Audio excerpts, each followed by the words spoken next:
ল'ৰা-ছোৱালী থাকে আমাৰ চিন্তাধাৰণা ফ্ৰেছ থাকে। তো দীপেন বড়োৱে BPF-ত যোগদান কৰিব লাগিছিল। যদি বিশ্বাস আছে সব হৈ যাব, যদি বিশ্বাস নাই জিন্দগি সাকসেস নহ'ব।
দীপেন বড়ো ভাল ল'ৰা আৰু দীপেন বড়োৱে BPF-ত যোগদান কৰিব লাগিছিল যদি বড়োলেণ্ডৰ ৰাইজক সহায় কৰিব খোজে।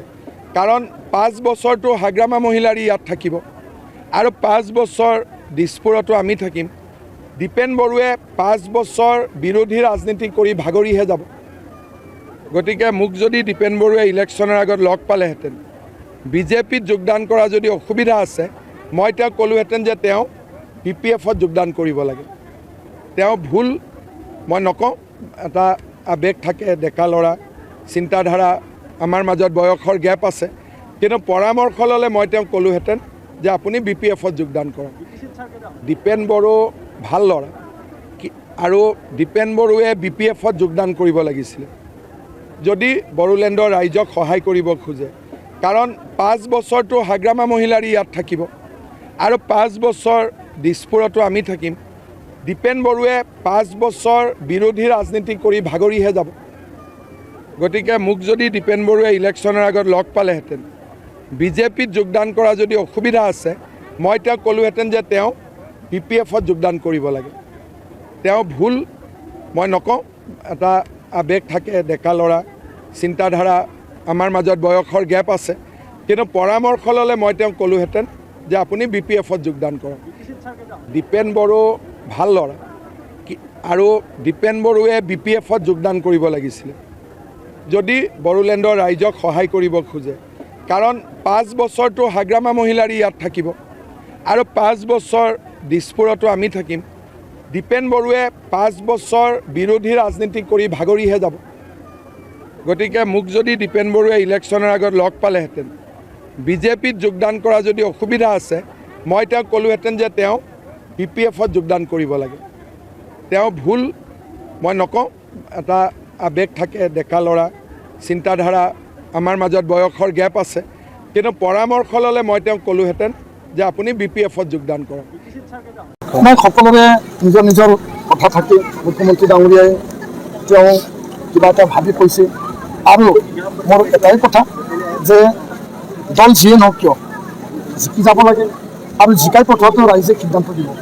মুখ্যমন্ত্ৰীয়ে উপদেশ দিছে, নিজৰ ভাই বা নিজৰ পৰিচিত এজন মানুহ হিচাপে কিয়নো বিভিন্ন সভা সমিতিত আলোচনা বিলোচনাত চুক্তি ৰূপায়ণৰ ক্ষেত্ৰত মুখ্যমন্ত্ৰীক আমি বিভিন্ন সময়ত লগ ধৰিছিলোঁ, তেখেতক লগ পাইছিলোঁ আৰু তেওঁ এই কথাটো চিন্তা কৰি পেলাই কৈছে চাগে যে তেওঁ BPF-ত গ'লে বা BPF-ত যোৱাটো ভাল আছিল সেই হিচাপে কৈছে। আৰু মই BPF-ত গ'লেও হিমন্ত মালী ডাঙৰীয়া মোক হাৰাবৰ কাৰণে কাম কৰিলেহেঁতেন, কাৰণ তেওঁ যিহেতু টিকেট বিচাৰিছিল। তো সেইটো বাস্তৱ মই দেখা নাই। ৰাইজে আশীৰ্বাদ দিছে, ৰাইজৰ আশীৰ্বাদেৰে আমি আগবাঢ়িম আৰু মই দৃঢ় বিশ্বাসী সকলো ৰাইজৰ আশীৰ্বাদ লৈ পেলাই আমি এই যুদ্ধ জয়ী হ'ম। যোনে যি মানে যিখিনি উপদেশ দিছে সেইখিনি মই শুনিছোঁ আৰু BPF আৰু BJP যিহেতু এলায়েন্স আছে সেই হিচাপে আঞ্চলিক দল BPF-ক তেওঁ মানে গ'লে ভাল আছিল সেই কথাটো ক'ব, কিন্তু তাৰ আগত UPPL আৰু BJP-ৰো এলায়েন্স আছিল। সেই সময়ত মুখ্যমন্ত্ৰী ডাঙৰীয়াই কিছুমানক কৈছিল যদিও BJP-ত নাযায় তেতিয়াহ'লে UPPL-ত যাওক।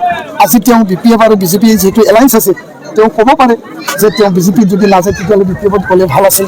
এইটো এটা আন্তৰিকতা, এটা সহানুভূতি। যিহেতু তেখেতক মই বহুত দীঘলীয়া সময় চুক্তি ৰূপায়ণ জাতিৰ ছাত্ৰত তেখেতক লগ ধৰিছিলোঁ, এই আন্তৰিকতাটো তেওঁ প্ৰকাশ কৰিছে। তেওঁ মনত একো বেয়া মনোভাৱ নাই বুলি মই ক'ব বিচাৰোঁ। আৰু মই যিহেতু ৰাজনীতিত নতুন 16-17 দিন হৈছে, কোনো ৰাজনৈতিক দল কোনো নেতাৰ লগত মোৰ শত্ৰুতা নাই আৰু নিজৰ কথা নিজে আমি ৰাইজৰ আগত লৈ গৈছোঁ।